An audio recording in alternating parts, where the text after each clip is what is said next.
You know, Mark, when the British armed police show up, these guys, they get down. Do they?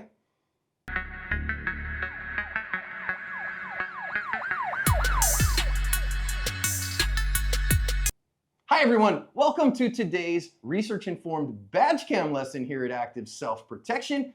I'm your host with a really bad British accent, John Correa. I'm your co-host, Mike Williver. Today's video comes to us from Downley, Buckinghamshire, United Kingdom. This is not a paid endorsement, but I am a brand ambassador for Heckler and Koch USA. HK firearms are incredibly reliable, incredibly accurate, great firearms for defensive carry. From the new VP9A1 to the CC9 to the P30 that I have carried every day for the last 8 years, they are incredible firearms for defensive use. You carry a gun just in case. Shouldn't it be an HK just in case? So this guy here is in a bother about something or other. You're going to hear him use some foul language on camera. We got from there a whole bunch of different camera angles, some badge cam, some cell phone video, and let's listen in and hear what happens in this one when the cops show up and he's wielding a crossbow. That's my car again. My dog's gonna kill you in a minute. Your coat's gonna rip you to shreds.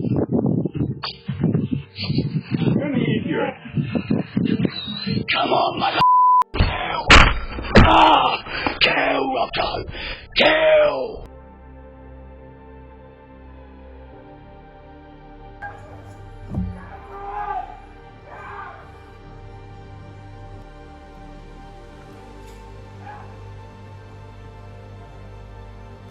He's out with the road! I think he shot me. Oh, just run, just run. Just run. Guys, get back in your house. He's got a crossbow. Yes, get out of here now.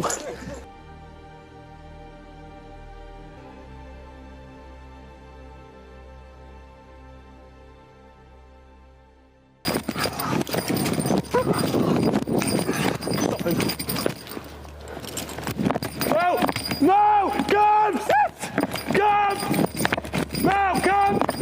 Gun! Yeah. 5'9", yeah, he tried to shoot the dog. Withdraw, mate. Where's his dress? He's round this way, he's out in the open round there. Where's his dress? Dress is behind us, he's out here chasing officers. After multiple demands to put it down and to stay stationary, he carried on, posing a significant threat. Oh, please! Oh, please! Oh, please, stay still! Stay still! Oh, please, stay still! Stay still!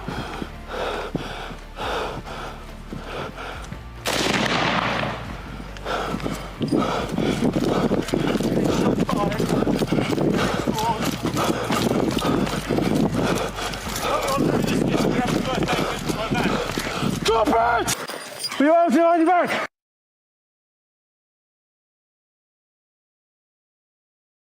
You want to on your back? Every 6, 1 shot round. Every 6, male down, 1 shot fired by. Our armed policeman was able to hit him one time with that one shot, hit him in the abdomen. At the end of things, you can go read the news stories on this one. He was sentenced to 9 years incarceration and an additional 3 years of probation. And thankfully, no one else was injured, other than, of course, the officer who was shot with a crossbow. Could you imagine running away from a guy with a crossbow?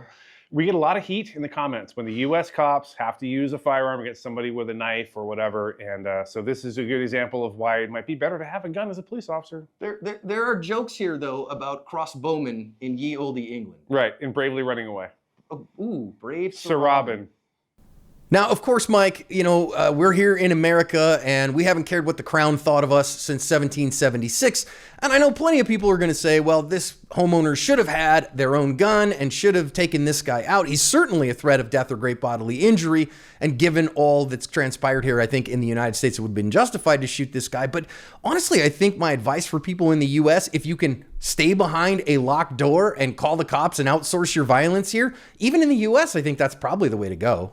Almost certainly. Look, full disclosure, my buddy Daniel is my oldest friend. We were playing Star Wars in the backyard back in 1978 or so, and he won Constable of the Year at one point over there. He works in the UK, and it's funny, their view on guns is just fundamentally culturally different than ours, and they like things the way they are. They don't like every cop to have a gun.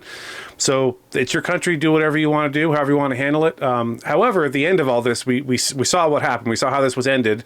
It was ended with a gun. So just something to chew on there, my British friends. And again, I believe in the right to keep and bear arms. I believe you should be able to order an M240 Bravo delivered Amazon Prime same day, okay? If you're not a prohibited possessor. But again, even with that being the case, stay behind the locked door, let the bobbies show up and outsource your violence. A whole lot less paperwork for you and a whole lot less involvement of lawyers in your life. And that is a very good thing if you can do it. If you can't, I mean, defend yourself, right? But I think this person, just hide. Don't take this guy's bait. Don't let him, get you outside when he's got a knife on him and he's threatening to let his dog chew on you. Now, our first officers show up, and I just think this is bad luck. I wish that we could always have perfect situational awareness and see everything that's going on, but it's a chaotic scene. This officer is trying to find this guy, and the guy just got the drop on him. And unfortunately, when you're in these kinds of incidents, it is a competition, and sometimes the bad guy is the one who gets the jump, Mike. Yeah, and we've been talking recently, John, from time to time about the idea that there was that old notion that we go home safe at the end of our shift. That's the most important thing, blah, blah, blah. Unfortunately, that's dying, or if it's not dead already. But I got to tell you, I responded to an active shooter back in the early aughts, in the noughties, as they might say in England, and I'm pretty sure I ran right by the shooter. So the thing is, you've got to get in there and get a hold of the situation.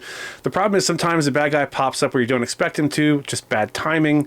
But where you end up is right on top of the bad guy. I'm sure this officer didn't intend to get this close to the guy with a crossbow, but here we are. And in the end, I'm glad he's in there, at least drawing fire away from everyone else who's not going to get shot with a crossbow today because he showed up. Yeah, and this is a little hand crossbow, but I gotta tell you, if you hit someone in a vital area with it, it can be absolutely lethal. And so is this a lethal threat? Yes, it's a lethal threat. Do I wish this officer was armed with a firearm himself in order to return fire rather than run away? Yes, I do. And I get it. Again, British culture, I'm not going to begrudge people their own culture and the way that they do business, but I think he should be able to defend himself, and he does face threats like this. So, if you know there's an armed threat, why are you sending unarmed officers to him? Because you end up like this. Now, that said, I think Police Constable Foster here is definitely a candidate here, at least. At least he's an apprentice in the Special Pants Brigade, because he kept thinking about other people and ran a half kilometer with a crossbow bolt in his leg. And I think that's pretty laudable, man. He stayed in the fight. Absolutely. I wonder if we should have a UK version, like a special trousers brigade or something. We'll have to leave us a comment about what we should call the British version of the Special Pants Brigade. The Special Trousers Unit. SPU. I like that a lot. STU. That's good. The stew. I'm over on the stew, right? Yeah. I got a patch for it and everything. Look, this is where, and again, full disclosure, I'm retired. I've let myself go a little bit, so I can't talk to anyone about how overweight or in bad shape they are right now. I'm working on it, folks. But I will say this, man, if you're active duty law enforcement or fire, military, whatever, it's so critical for you to be in the best shape you could be because you're serving your community. In this case, his good shape saved him, perhaps, from getting shot again with another bolt from that crossbow. So running that far, that quickly, will take it out of you. Doing it with your adrenaline pumping at the same time will take it out of you even more. Doing it with those two things, plus a crossbow bolt in your leg, that's a hard day, John. It is a hard day. And remember, friends, even if we're private citizens, rule number one of Zombieland, cardio, right? Having some cardio fitness for those of us who are private citizens as well, to get ourselves out of the danger zone and maybe take our loved ones with us, is laudable stuff and is good. You guys know I've been working on my physical fitness for quite some time now, and I think it's good. It has its limits, but for cops especially, I just really think that Officer Foster here, despite being injured, despite catching a crossbow bolt in the leg, stays in. Now, when the canine officer shows up, I know, again, our U.S. audience is going to be like, well, wait a minute, thank God he wasn't in the U.S. because they'd have killed him dead the second that he threatened the dog. I would like to take a second and remind everyone that in every jurisdiction in the United States, A canine officer, a police canine is considered property. It is not, murder. You cannot shoot somebody who is threatening a police canine, only if they are threatening human life. Now, there are some sentence enhancements for harming a police canine in some places to discourage people from doing it. But a police canine is still considered a pet, an animal, a piece of property in the United States too, Mike. Yeah, and listen, John and I hate that just as much as you do. We had a video that went dummy viral a while back, 2.7 million views, I think. If you haven't seen it, go search it out. But it's an armed felon who was running away from the Tucson, Arizona SWAT team and ended up getting smoked for his trouble. In that one, he was pointing the gun at the dog. I think they could very, very easily articulate, because of the proximity they had to the shooter, they could articulate, no, that guy needed to get shot right now, because if he's going to shoot, as soon as he shoots the dog and neutralizes the dog, guess who's next? We are.